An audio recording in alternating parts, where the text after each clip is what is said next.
ശബരിമല സംരക്ഷണ സംഗമത്തിന്റെ പ്രത്യേക കവറേജ്, പ്രത്യേക ബുള്ളറ്റിൻ ടെലികാസ്റ്റ് തുടരുകയാണ്. പന്തളത്തു നിന്ന്, അയ്യപ്പന്റെ പാദസ്പർശമേറ്റ പന്തളത്തു നിന്ന് ഒരിക്കൽ കൂടി അരുൺ കൊടുങ്ങൂർ, മനോജ്, ഗോകുൽ രമേശ് എന്നിവർ ചേരുന്നു. അരുൺ, വളരെ വൈകാരികമായിട്ടാണ് അരുൺ രാവിലെ ഇന്ന് സംസാരിച്ചത്.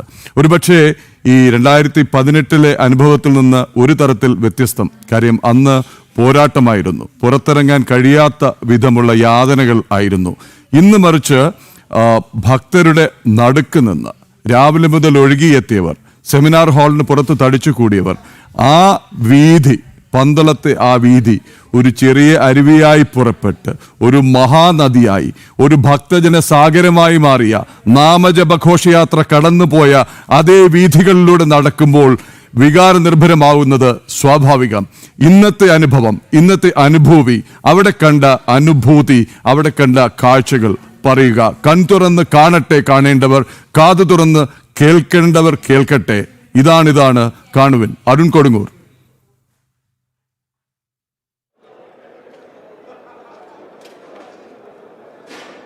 തീർച്ചയായിട്ടും എന്തായാലും അത്തരക്കാർക്കുള്ള കൃത്യമായിട്ടുള്ള മറുപടി തന്നെയായിട്ട് ഇന്നത്തെ ഈ ഒരു മഹാസംഗമം മാറിക്കഴിഞ്ഞു എന്നുള്ളത് തന്നെയാണ്. കൃത്യം ഹിന്ദു സമൂഹത്തെ ആരാണോ ചോദ്യം ചെയ്യുന്നത്, അവർക്കെതിരായിട്ട് നിഷേധാത്മകമായിട്ടുള്ള നിലപാടുകൾ സ്വീകരിക്കുന്നത്, അത്തരക്കാർക്ക് വേണ്ടിയിട്ടുള്ള ചുട്ട മറുപടി, കൃത്യമായിട്ടുള്ള മറുപടി തന്നെയായിരുന്നു ഇന്നത്തെ ഈ മഹാസംഗമം എന്ന് തന്നെ നമുക്ക് മനസ്സിലാക്കുവാനായിട്ട് സാധിക്കുന്നുണ്ട്. എന്തായാലും അതിഥികളൊക്കെ ഉണ്ട്. അവിടെ രാജീവ് ചന്ദ്രശേഖർ സംസാരിക്കുകയാണ്. നമുക്ക് അദ്ദേഹത്തിന്റെ പ്രതികരണത്തിലേക്ക് അതിൽ നിന്ന് പോകാം.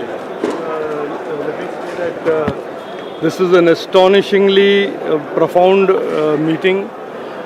You could feel the bhakti and you could feel the intensity of the Sangamam from 2 kilometers away as you drove. And the difference, the stark difference between this Sangamam that is organized by Bhaktas versus the 2-day ago joke, the drama that was inflicted on the people by the CPM government is very, very evident. And today the Ayyappa Bhakts today have passed a resolution about wanting to protect Sabrimala. This is an organization, this is a program organized by the Sabrimala Samrakshana Samiti, and it is a Sabrimala Samrakshana Sangamam. It is a gathering of bhaktas to protect Sabrimala. And they passed a resolution, and the resolution, a copy of which was handed over to me. I was honored to be called on the stage and given this by the representative of the bhaktas. And I have said that I will discuss this with our central government. I will personally travel to Delhi and hand it over to our Honorable Prime Minister and seek his help to fulfill the aspirations of all the Ayyappa Bhaktas who have come here today, and indeed all the Ayyappa Bhaktas who are watching this program and are associated with this program. What kind of interventions do you think that Centre can make in this? No, Centre can, because the state government for the last 10 years has done nothing for the Sabrimala area, for the hundreds and lakhs of Ayyappa Bhakts who go every year to visit and pray to Lord Ayyappa, they have done absolutely nothing. So it is obvious that there is frustration, there is so much of hardship, and you heard the speakers speak to how difficult it is for people to as Bhaktas to experience going to Sabrimala. And the government, despite having 1,000 crores in Travancore Devasam over the last 3 years, has not even spent any money to modernize or to create facilities and infrastructure for the Ayyappa Bhakts.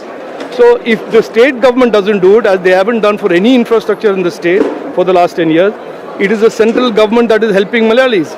And I will certainly hope that our central government will help all the Ayyappa Bhakts, and I will certainly transmit this resolution to our Honorable Prime Minister and the government. ഭക്തരുടെ ഒരു സംഗമം. അതെ, അതിൽ ആർക്കും ഒരു സംശയം ഉണ്ടാകാൻ പാടില്ല.